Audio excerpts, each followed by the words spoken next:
cultura e identidad, lo que quisiera más bien plantearles a ustedes ahora y poder compartir y dialogar era algunas discusiones o nociones de diversidad cultural que entiendo que José Carlos el día de ayer ha podido ya poder dialogar con ustedes. Yo pude revisar el PPT que José Carlos compartió con ustedes, así que más o menos en esa sintonía puntualizaré o ampliaré alguna, ampliaré sobre todo desde otra lógica, de otra perspectiva, algunos de los puntos que ya se trataron el día de ayer.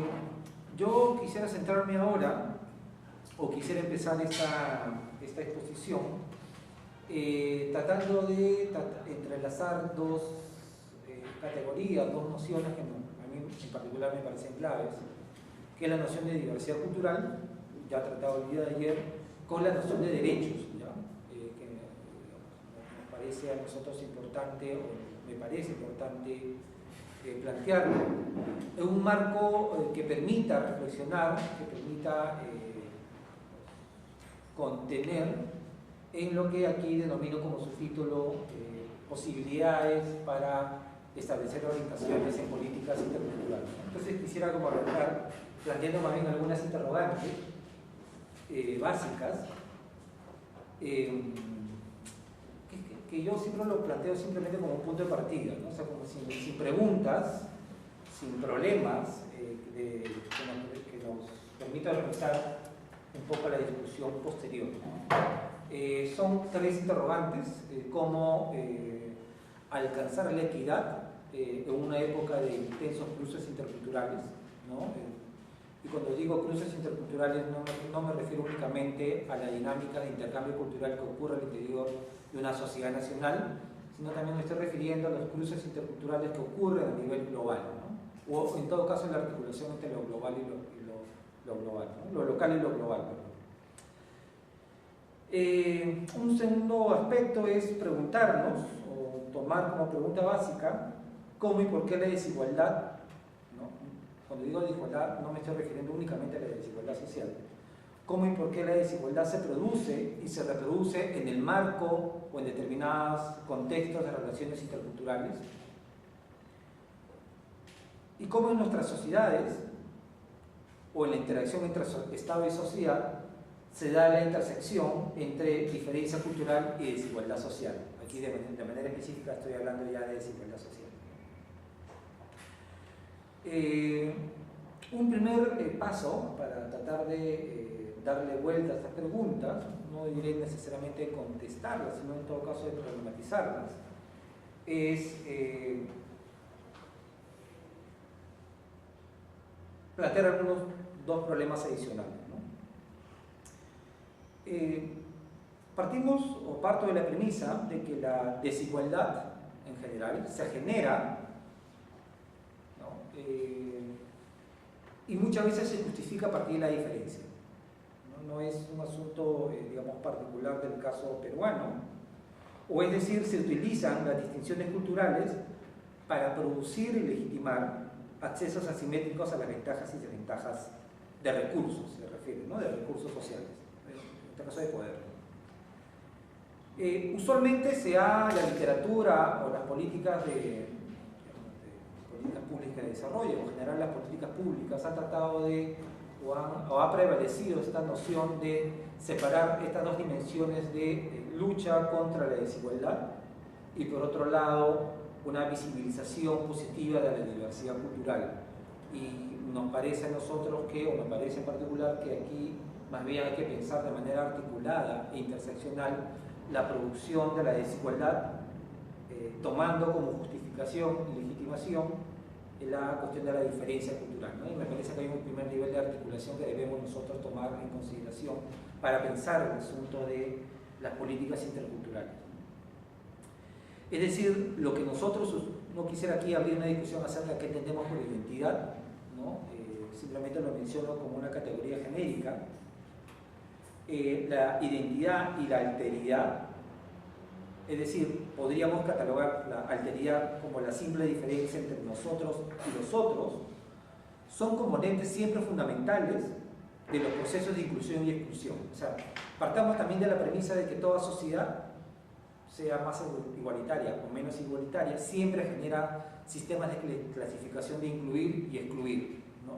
Digamos, nuestro horizonte, cuando nosotros luchamos contra la desigualdad, como política pública o como política de desarrollo, es porque tenemos un horizonte de igualdad. O sea, no podemos pensar la desigualdad sin al mismo tiempo tener un horizonte a una sociedad deseable de iguales, ¿no?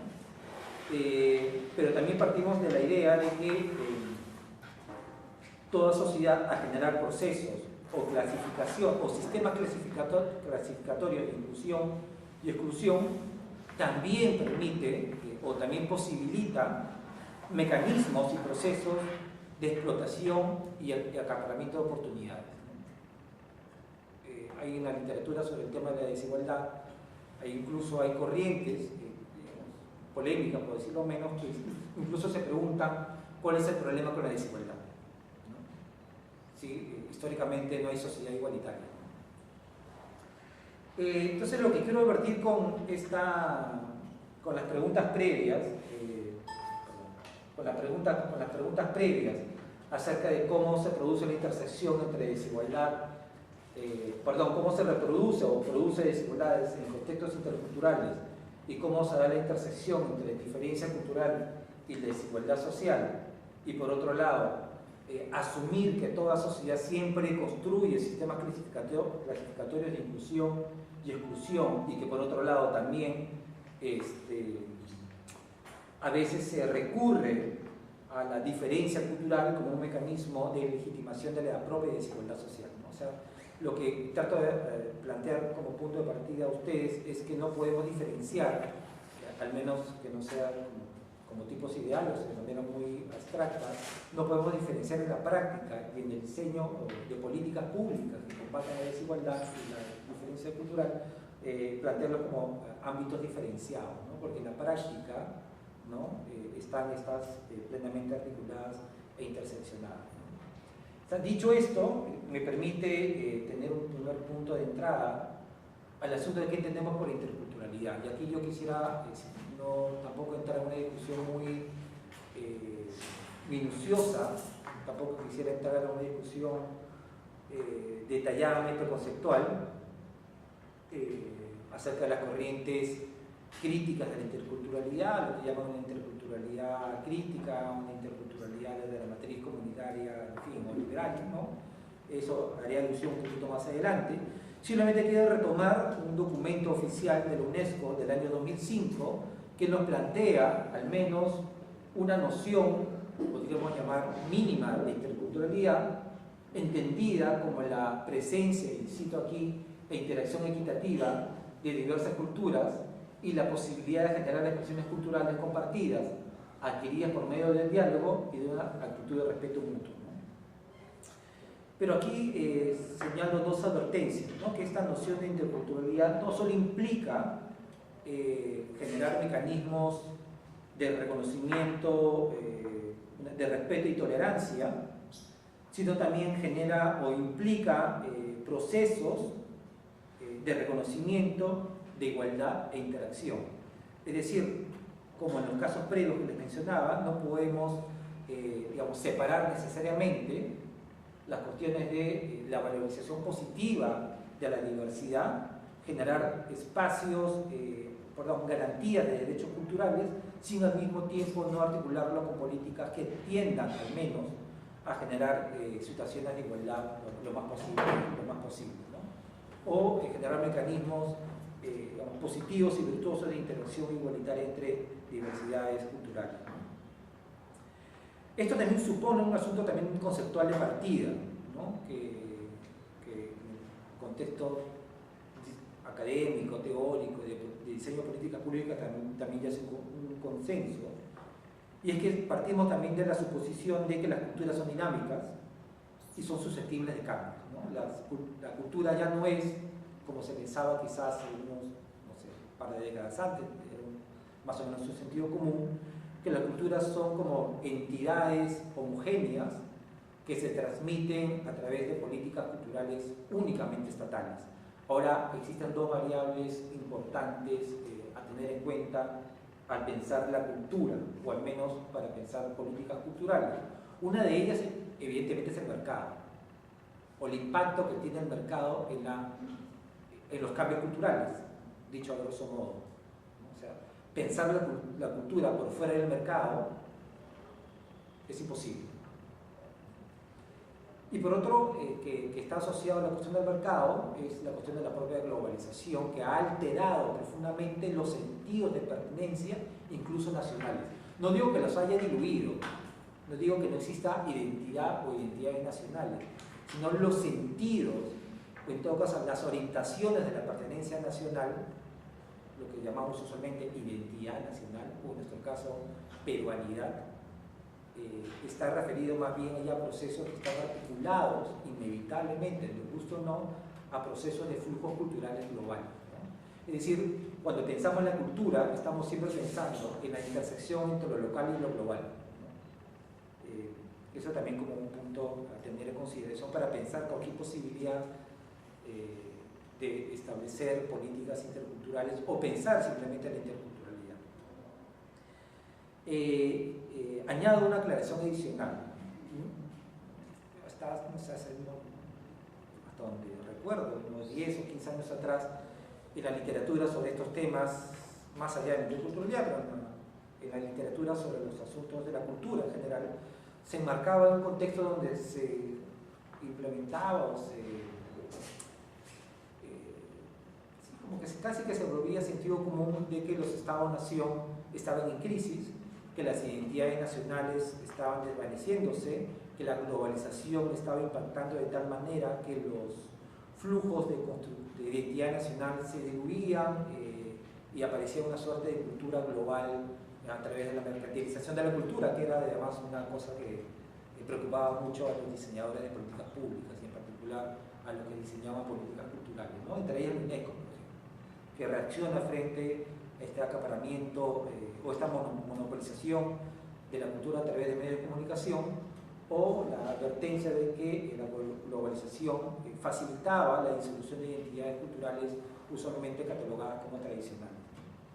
Bueno, en todo caso, este es el escenario en el cual nos ubicamos, nos guste o no, insisto, para pensar la interculturalidad. Simplemente quisiera retomar dos puntos que imagino que han sido planteados el día de ayer, que es la, podríamos llamar sutil o esencial distinción entre interculturalidad, multiculturalidad y pluriculturalidad, ¿ya? Aquí también estoy asumiendo, quizás como estrategia, o quizás tratando de debatir, tratando de evadir una discusión conceptual pormenorizada, que quizás la podemos dar en la ronda más bien de conversación. Más bien conceptos mínimos de multiculturalidad, ¿no? Que es básicamente reconocimiento de la existencia de comunidades culturales minoritarias y o subalternas a las cuales se le debe garantizar condiciones igualitarias a acceso a derechos y bienes, ¿no? Un resultado de esta concepción de multiculturalidad es, por ejemplo, la política de discriminación positiva, ¿no? Que se aplican en distintos contextos, en distintos estados. En América Latina, por ejemplo, Brasil está ya desarrollando, bueno, en realidad en varios ámbitos del Estado, pero por ejemplo en el ámbito universitario, Brasil viene desarrollando, creo, en los últimos 5 o 10 años, de acuerdo a los niveles de implementación, política de discriminación positiva para la población afrodescendiente en Brasil, ¿no? En el acceso a la universidad. Por ejemplo, es una política, no sé si clásica, pero en todo caso más reciente, de política de discriminación positiva, que en el caso brasileño nos parece a nosotros como un ejemplo muy importante, porque se ve claramente el tránsito de lo que fue, bien o mal, un Estado populista hace 30 años, con unas políticas públicas universales, o en todo caso de intenciones universales, a una situación ahora diferenciada de no negar la universalidad en el acceso a derechos, pero sí plantear de manera específica una suerte de derecho diferencial para ciertas poblaciones, ¿no? Que también es algo que quisiera plantear un poquito más adelante. Y por otro lado está la pluriculturalidad, que prioriza la pertenencia de diversas comunidades culturales a una comunidad más amplia, ¿no? realidad es una garantía de derechos a partir de ciertas diferencias culturales que usualmente se toman como tradicionales o esenciales. A esta tipificación mínima de interculturalidad, multiculturalidad y pluriculturalidad podemos añadir algunas especificidades adicionales, ¿no? Por ejemplo, cuando una forma de plantear una interculturalidad asimétrica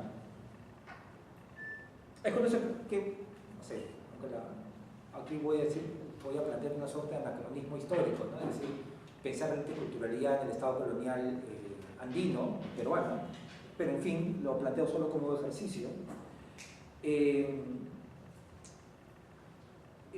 El Estado colonial se articuló o se configuró alrededor del diseño de las dos repúblicas, ¿no? La República de Españoles y la República de Indios.